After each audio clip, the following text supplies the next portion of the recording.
আমার ছোটবেলায় আমার মনে আছে, আমি মাদ্রাসার থেকে আইসা বারান্দায়, বাসার বারান্দার মধ্যে বসছি, মোড়ার মধ্যে। কুমিল্লা শহরে আমাদের বাসা ছিল। আমার মা রান্না করে আমার ওইখান থেকে বলতেছে, আনিস মোরা উল্টাইয়া, মানে তুই ফিরা, মার দিকে ফিরাব। আমি মার দিকে আরেক দিকে তাকাইছিলাম, তা আমি ফিরা বসছি। তাই বললাম, মা কি হয়েছে? ওই ঘরের জানালা দিয়া ওই বাড়ির পাশের বাসার কাজের মেয়ে তোর দিকে চাইয়া রইছে। মা এটা দেখছি, এই জন্য তোরে বলছি ঘুরা মার দিকে ফিরা বসতে। মার নজর, মা নজর রাখছে। আমি জীবনে একবার, শুধু আমার পুরা জীবনে একটা সাদা টুপি কিনছিলাম একবার, যে টুপিটার মাঝখান দিয়া ছোট্ট ছোট্ট লাল লাল এই ছোট্ট ছোট্ট কটা ফুল ছিল লাল কালারের। এই একটা টুপি শখ করে এমনি ভাল লাগছিল, কিনছিলাম ওই মাহফিলে যে দোকান বসে এডির থেকে। তখন আমি মাত্র নতুন চাকরি নিছি, পড়ালেখা শেষ করে বেতন হইছে অল্প টাকা। বাড়িতে গেছি, আমার আব্বা এটা দেখছে। দেখে বিকালবেলা আমার মারে কইতেছে, হেতে যে চাকরি হয়েছে পয়সা হয়েছে বুঝছনি? মারে বলছে। মায়ে কয় না, কি তো হয়েছে? টুপি দেখছো না, টুপি দেখো না, রঙ্গিলা টুপি পিনছে, বুঝাই তো যায় ভূতের বেতন হয়েছে, চাকরি হয়েছে। রাত্রে আসার পরে মা, আমি বাহিরের থেকে আসছি, আরে মা আমারে বলছে, ফুত তোর আব্বা মনে হয় টুপিটা পছন্দ করে নাই, সারা জীবন তোরে সাদা টুপি পরাইছে, তুই কিনলে গায়ে লাল ফুলওয়ালা টুপিটা কিনলি। এই যে খুলে রাখছি, আর কোনোদিন পড়ি নাই। বাবার নজর, মার নজর। আমার ভাই, বাপ মার সেই আদর সোহাগ। আমি জীবনে একবার আমার আব্বারে বলছিলাম, আব্বা আমি একটা মাদ্রাসার ব্যাপারে, যে আমি এই মাদ্রাসায় পড়তাম না, আমরা অন্য মাদ্রাসায় ভর্তি করার। আমার আব্বা বলছিল, ফুত পরের বেলা ভাত আমার ঘরে খাইও না, এক লোকমা ভাত মুখে দিবা না, বাইর তুমি কই ফরবা তুমি বুঝো, ফরলে ফরো, না ফরলে ফিচে দিয়ে ফেরো, কিন্তু আমার ঘরের ভাত খাইও না। আমি যে এনে বলছি এনেই পড়তে হইব না। তো কানতে কানতে, চোখ মুছতে মুছতে সকালবেলা ভোরে চলে গেছি ওই মাদ্রাসায়। বুঝছি বাপ আমার এতটা শক্ত যে আসলেই আমারে বাদ দিবে না। বাবার সেই কঠোর শাসন, আজ আল্লাহর কসম মনে হয় আল্লাহর কথা আপনাদের সামনে বলবার তৌফিক দিছে। আজ মা বাপ গাফেল হয়ে গেছে, গাফেল গাফেল। আপন ছেলে, মা বাপ বাইচা থাকতে আপন ঘরে ছেলেটা একদিনও ফজরের নামাজ পড়ে না, মা বাবার কলিজায় কোনো ব্যথা নাই। কেমনে মাইনা নেয় এটা? কিভাবে সম্ভব? আপন স্ত্রী, স্বামী তুমি বেঁচে আছো, তোমার স্ত্রী পুরা গ্রাম হাঁটে, পুরা মার্কেট হাঁটে, তোমার বেড়ি রে সবাই চিনে, সবাই চিনে বেড়ি রে। তুমি বেড়া বাচ্চা রয়েছো কেন? তুই ফাঁসি দেস না কেন? তুই মরস না কেন বেটা? কেন তুমি মরো না? আত্মমর্যাদা যদি মুসলমানের না থাকে, আত্মসম্মান না থাকে, আমার জীবনে আর রইলটা কি? আমার জীবনের আর আছেটা কি? এজন্য ছেলেদেরকে বলি, বাপ দিন শিখো, আল্লাহর কোরআন শিখো, নামাজকে ভালোবাসো, চেহারা সুন্দর হবে, আখলাক সুন্দর হবে, দুনিয়াতেও সুখ মিলবে, আখেরাতেও সুখ মিলবে। এই বন্ধুর কথা ফেলে দিও না। আমি সব সময় বলি যে তোমারে ছবি দেখায়, নাচ দেখায়, উলঙ্গ দৃশ্য দেখায়, জিনা ব্যভিচারের রাস্তায় নিয়ে যায়, মদের বোতল তুলে দেয়, ফেন্সিডিলের বোতল তুলে দেয়, ইয়াবার ট্যাবলেট তুলে দেয়, আল্লাহর কসম এটা বন্ধু না, বন্ধু না, এটা শয়তান, ইবলিস, শয়তান, এটা শয়তান, এই হারামি শয়তান। যেই মেয়ে তোমারে বিবাহ বহির্ভূত, যেই মেয়ের সাথে প্রেম করো, এই মেয়ে মেয়ে না, এটা সরাসরি ইবলিস, এটা শয়তান, এটা শয়তান, এটা তোমারে ভালো করবে না। কোরআনে আছে কিয়ামতের দিন অসৎ বন্ধুর কারণে বহু নাফরমান জাহান্নামী পাপী নিজের আঙ্গুল এইভাবে দাঁত দিয়া কামড়াবে, কামড়াইয়া ছিঁড়ে ফেলবে। ইয়াউমা ইয়াআদ্দু যালিমু আলা ইয়াদাইহি, এই আয়াত। দাঁত কামড়াইয়া, আরে আঙ্গুল দাঁত দিয়া কামড়াইয়া ছিঁড়ে ফেলবে আর আফসোস করে বলবে, ইয়া লাইতানি লাম আত্তাখিজ ফুলানান খলিলা, হায় আমার মন্দ কপাল, যদি সেই অসভ্যকে বন্ধু না বানাইতাম। আল্লাহ নবী সাল্লাল্লাহু আলাইহি সাল্লামের চুল মুবারকের মতো চুল রাখবেন কোন দিন? নবী সাল্লাল্লাহু আলাইহি সাল্লামের মতো চেহারা বানাবেন কোন দিন? নবী সাল্লাল্লাহু আলাইহি সাল্লামের মতো পোশাক, সাহাবীদের মতো পোশাক পরবেন কোন দিন?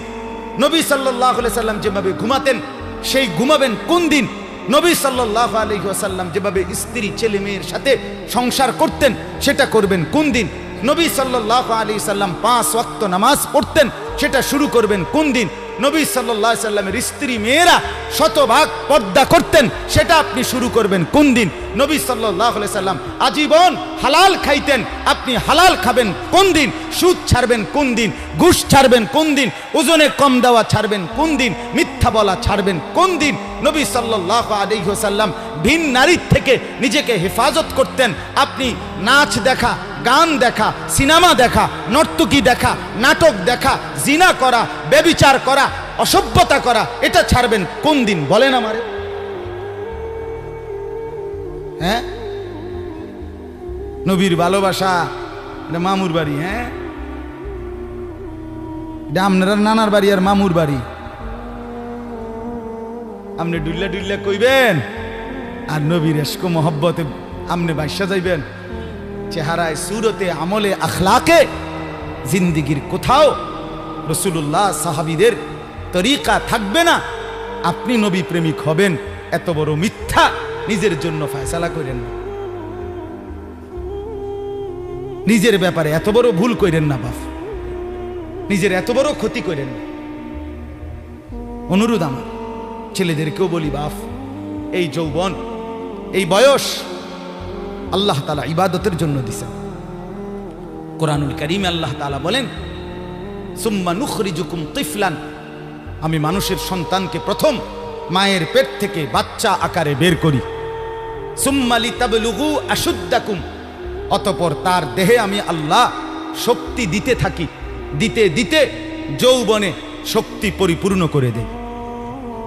তাহলে আল্লাহ তাআলা যুবককে শক্তি পূর্ণ দিয়েছেন, আল্লাহর কসম, শুধুই আল্লাহ তাআলার বন্দেগীর জন্য।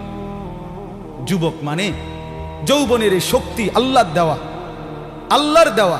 আপনারা ভাবেন তো, কারো যদি 1 ঘন্টায় বা 2 ঘন্টায় 6 বার 7 বার পেটে অসুখ হয়, পায়খানায় যায়, এরপরে তো শক্ত সামর্থ্য যুবকটা বিস্তার শুয়ে যায়, ঠিক কিনা বলেন? আপনি বলেন তো, কেন বড়াই করছেন? আপনার কি হইছে? আপনার তো হাত খুললে গেছে, না পাও খুললে গেছে, না নাক ফুরে গেছে, কিচ্ছু তো হয় নাই। পায়খানা না বাইরিছে, দুর্গন্ধযুক্ত পায়খানা পেটের থেকে বাইরিছে। তুই বেটা এত দুর্বল, সামান্য পায়খানাই তোমার শরীর থেকে একটু বেশি বাইরিয়ে গেলে তুমি হুত্যা লাও, তুমি নি মাতবুরি দেখাও। এই অপদার্থ, তুমি অহংকার করো কেমনে? কথা বলেন, আমি বড়াই দেখাই কেমনে যে আমি সামান্য পায়খানা, এটার কাছে আমি এত দুর্বল? আমার কি বড়াই করা সাজে? তাহলে আমাদের প্রতি সেকেন্ডের সুস্থতা, আমাদের শক্তি সবল, এটা তো আল্লাহর দান। কার দেওয়া বলেন না? আল্লাহর দান। আল্লাহর দেওয়া সেই শক্তি, আল্লাহর দেওয়া সেই বল, আল্লাহর দেওয়া সেই সাহস, আল্লাহর দেওয়া সেই যৌবন, আমার ভাই কেন না ফরমানের মধ্যে ব্যয় করা? কেন? আমি একটা ছোট্ট উদাহরণ দিই, এই কোরবানি সম্পর্কিত উদাহরণ, একটু মনোযোগ দিয়ে শুনেন। ওই যে যেখান থেকে কোরবানি শুরু, আদম আলাইহিস সালামের 2 ছেলে হাবিল কাবিল, জানেন না আপনারা? আমি পুরো ঘটনা বলতেছি না। তো আল্লাহ তাআলা 2 জনকে বলছে কোরবানি দিতে, এই প্রথম কোরবানি। ওয়ালিকুল্লি উম্মাতিন জাআলনা মানসাকান, এই সূরা হজ্জের মধ্যে আছে। আল্লাহ তাআলা বলেন, আমি প্রত্যেক জাতির জন্য কোরবানির হুকুম নির্ধারণ করেছি, একেবারে প্রথম থেকে, আদম আলাইহিস সালামের জামানা থেকে। তো আল্লাহ তাআলা বলেন, ওয়াতলু আলাইহিম নাবা আবনাই আদম বিল হক, হে নবী, আদমের 2 সন্তানের কোরবানির ঘটনাটা আপনি সঠিকভাবে আমার বান্দাদেরকে শুনান। কোরআনে আছে। তো এই আদমের দুই ছেলে হাবিল কাবিল ইজ কাররাবা কুরবানান, আল্লাহ বলেন তারা দুই ভাই যখন কোরবানি দিলেন, ফাতুকুব্বিলা মিন আহাদিহিমা, একজনের কোরবানি কবুল হলো, আলাম ইউতাকাব্বাল মিনাল আখার, আরেকজনের কোরবানি কবুল হলো না। ক্বালা লা আকতুলান্নাক, এই কথাটা খেয়াল করেন, কথাটা শুনেন। যে ভাইয়ের কোরবানি কবুল হয় নাই তার নাম হলো কাবিল, আর যার কোরবানি কবুল হয়েছে তার নাম কি? হাবিল। তো এই কাবিল যার কোরবানি কবুল হয় নাই, সে তার ভাই হাবিলকে বলল লা আকতুলান্নাকা, আমি তোকে মেরেই ফেলব। নাউযুবিল্লাহ।